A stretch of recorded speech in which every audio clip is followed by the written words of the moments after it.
President of the United States, Barack Obama.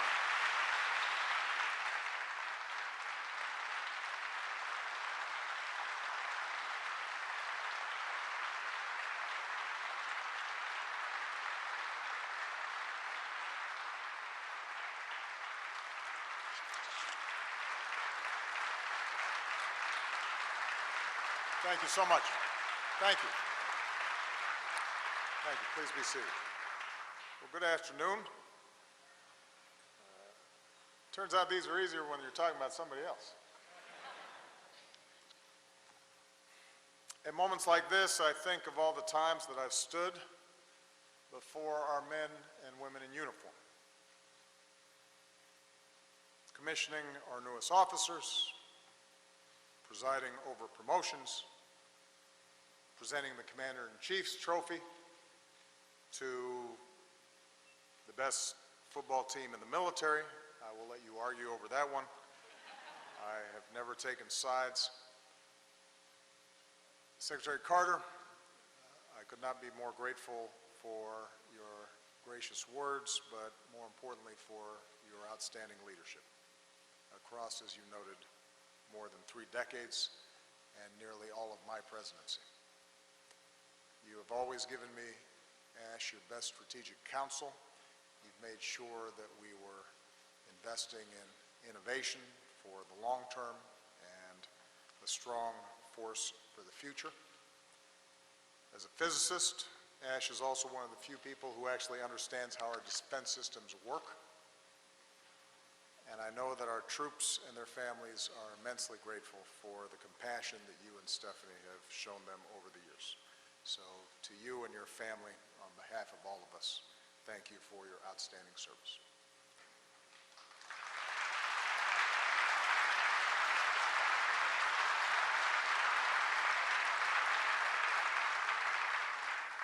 General Dunford, we've relied on you as Commandant of the Marine Corps, as our commander in Afghanistan, and now as our nation's highest-ranking military officer.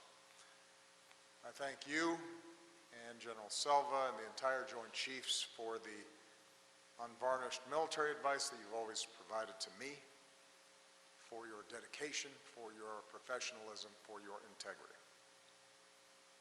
Because of you, because of this team, our armed forces are more integrated and better prepared across domains, a truly joint force. Which is why, as a White Sox fan, I can overlook the fact that you love the Red Sox.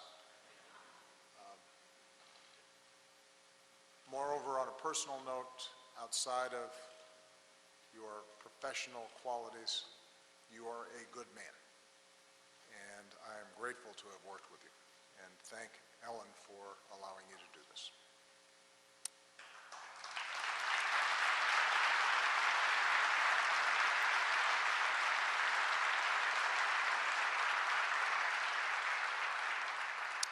To members of Congress, Vice President Biden, who along with Jill has known the love and the pride and the sacrifice of a military family. To Deputy Secretary Work, service secretaries, distinguished guests, dedicated civilians from across the Defense Department, my national security team, most of all, our men and women in uniform. I thank you for this honor and for the warmth and respect that you've always shown me, the support that you've shown Michelle and our daughters during these past 8 years. And so, although I recognize that the formalities require me listening to praise directed in large part to me, I want to turn the tables. I am still Commander-in-Chief, and so I get to do what I want to do, and I want to thank you.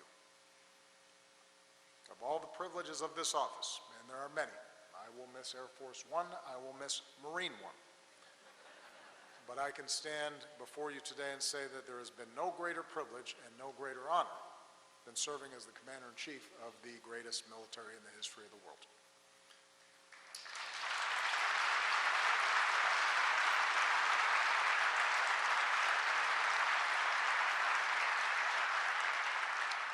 When I took office, I noted that presidents and those of you in uniform swear a similar oath to protect and defend this country and the Constitution that we cherish.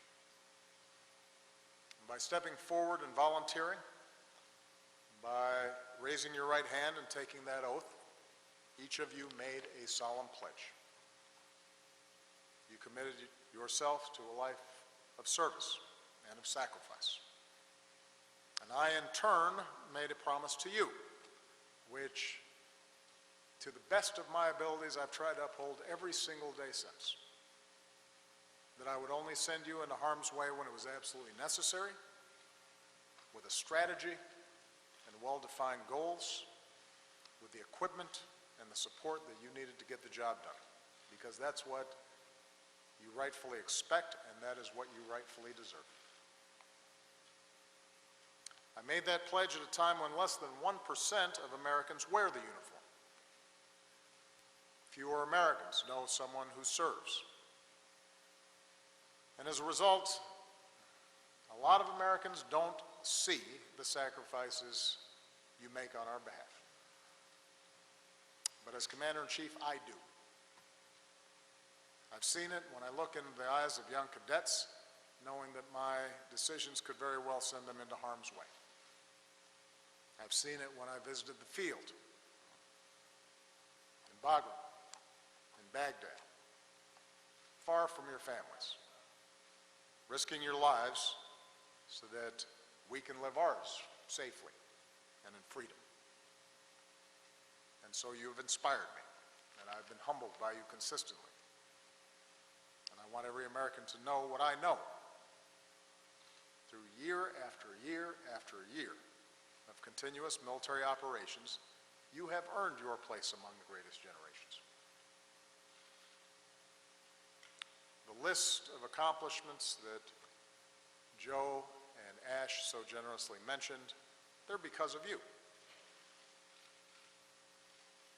It's what I tell my staff. I'm the front man. But you're the ones doing the work. Because of you, our alliances are stronger, from Europe to the Asia Pacific. Because of you, we surged in Afghanistan, trained Afghan forces to defend their country, while bringing most of our troops home. Today, our forces serve there on a more limited mission, because we must never again allow Afghanistan to be used for a safe haven in attacks against our nation. It's because of you, particularly our remarkable special forces, that the core al-Qaeda leadership that attacked us on 9/11 has been decimated. Countless terrorist leaders, including Osama bin Laden, are gone. From South Asia to Africa, we have forged partnerships to go after terrorists that threaten us. Because of you, we are leading the global coalition against ISIL. These terrorists have lost about half of their territory. They are losing their leaders. Towns and cities are being liberated, and I have no doubt this barbaric terrorist group will be destroyed because of you. You've shown that when it comes to fighting terrorism, we can be strong and we can be smart.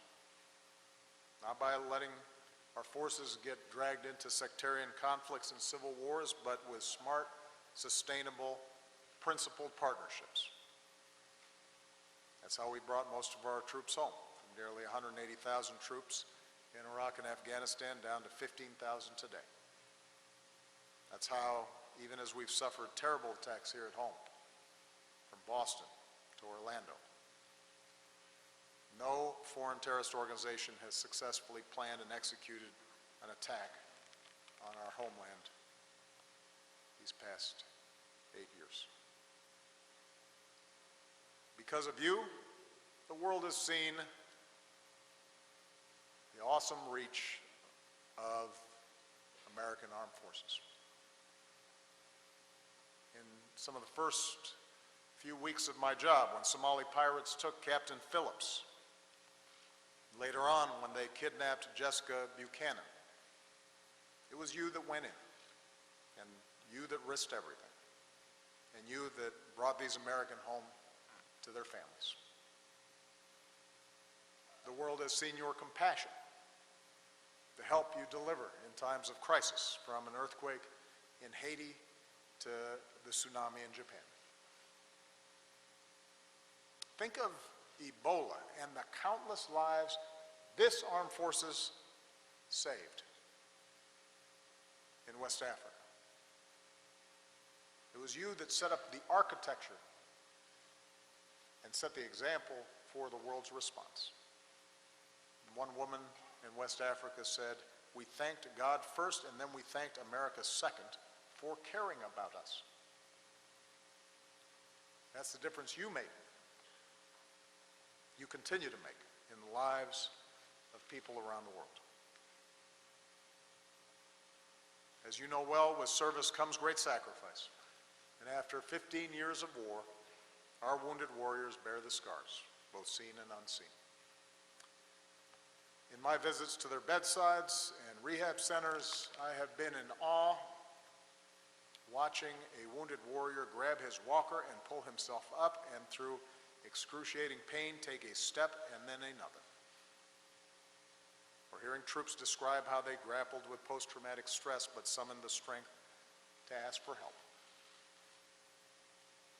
As a military and as a nation, we have to keep supporting our resilient and incredibly strong wounded warriors as they learn to walk and run and heal, as they find new ways to keep serving our nation. They need to know that we still need your incredible talents. You've given so much to America, and I know you have more to give.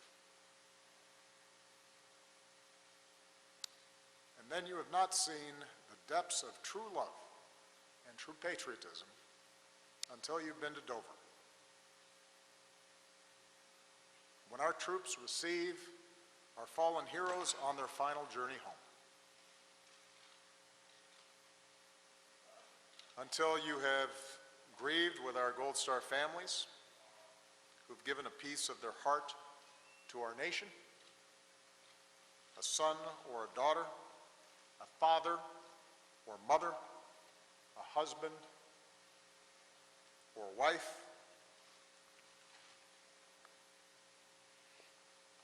a brother or a sister. Everyone a patriot. Every single one of these American families deserves the everlasting gratitude and support of our entire nation.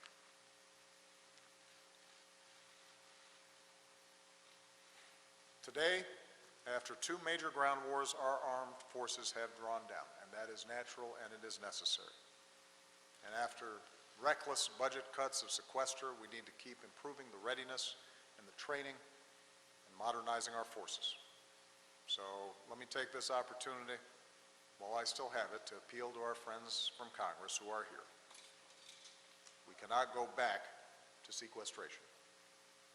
There's a responsible way forward, investing in America's strengths, our national security, and our economic security. Investing in the reform and the equipment and the support that our troops need, including the pay and the benefits and the quality of life and the education and the jobs that our troops and our veterans and all of your families deserve.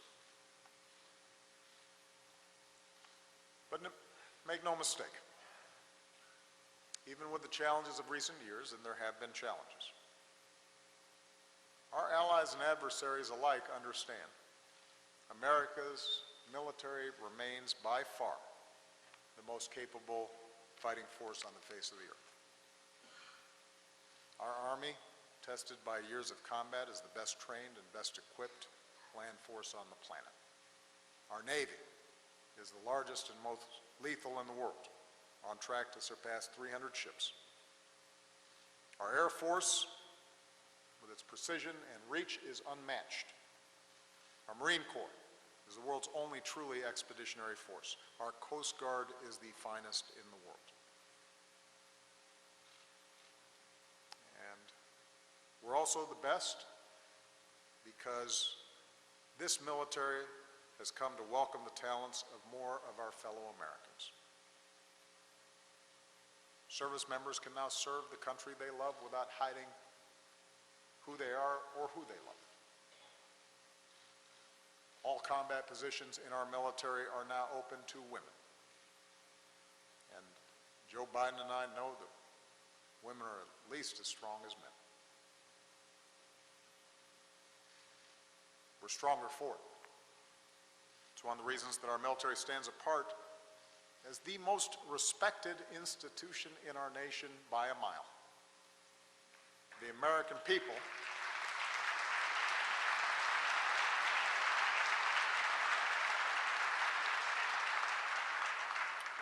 people look up to you and your devotion to duty and your integrity and your sense of honor and your commitment to each other. One of my proudest achievements is that I have been able to, I think, communicate through the constant partisan haze, along with so many others, how special this institution is. And the esteem in which our military is held has held steady and constant and high throughout my presidency. And I'm very grateful for that. Because you remind us that we are united as one team. At times of division, you've shown what it means to pull together. So my days as your Commander-in-Chief are coming to an end, and as I reflect on the challenges we have faced together and on those to come, I believe that one of the greatest tasks before our armed forces is to retain the high confidence that the American people rightly place in you. This is a responsibility not simply for those of you in uniform, but for those who lead you. It's the responsibility of our entire nation. And so we are called to remember core principles. That we must never hesitate to act when necessary to defend our nation, but we must also never rush into war, because sending you into harm's way should be a last and not first resort. It should be compelled by the needs of our security and not our politics. We need to remember that we must not give in to the false illusion of isolationism, because in this dangerous time, oceans alone will not protect us, and the world still seeks and needs our leadership as the one indispensable nation. We have to remember that our military has to be prepared for the full spectrum of threats, conventional and unconventional, from 20th century style aggression to 21st century style cyber threats. And when we do go to war, we have to hold ourselves to high standards and do everything in our power to prevent the loss of innocent life, because that's what we stand for. That's what we should stand for. We have to remember that as we meet the threats of our times, we cannot sacrifice our values or our way of life. The rule of law and openness and tolerance that defines us as Americans. That is our greatest strength and makes us a beacon to the world. We cannot sacrifice the very freedoms that we're fighting for. And finally, in our democracy, the continued strength of our all-volunteer force also rests on something else.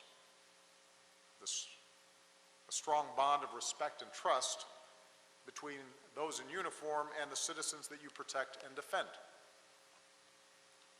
At a time when too few Americans truly understand the realities or sacrifices of military service. At a time when many political leaders have not served.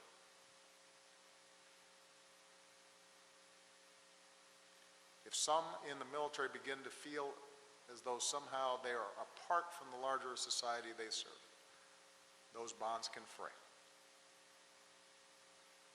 As every generation learns anew, freedom is not free.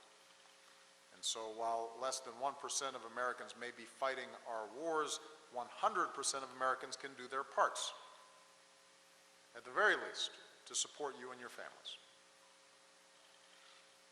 Everybody can do something. Every business, every profession, every school, every community, every state, to reach out and to give back and to let you know that we care, to help make the lives of our troops and your families just a little bit easier. Everybody can do something. And that's why Michelle and Joe Biden have mobilized more Americans to honor and support you and your families through joining forces. And that's why even after we leave the White House, Michelle and I intend to keep on looking for ways to help rally more of our fellow citizens to be there for you, just like you've always been there for us.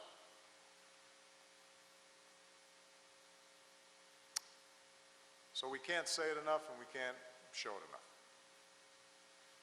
Thank you for your patriotism. Thank you for your professionalism. Thank you for your character in representing the very best of the American spirit. Our nation endures. We live free under the red, white, and blue because of patriots like you. It has been a privilege of a lifetime to serve with you. I have learned much from you. I am a better man having worked with you. I'm confident that the United States and our armed forces will remain the greatest force for freedom and security that the world has ever known. God bless you and your families, and God bless the United States of America.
Sir, this concludes the ceremony.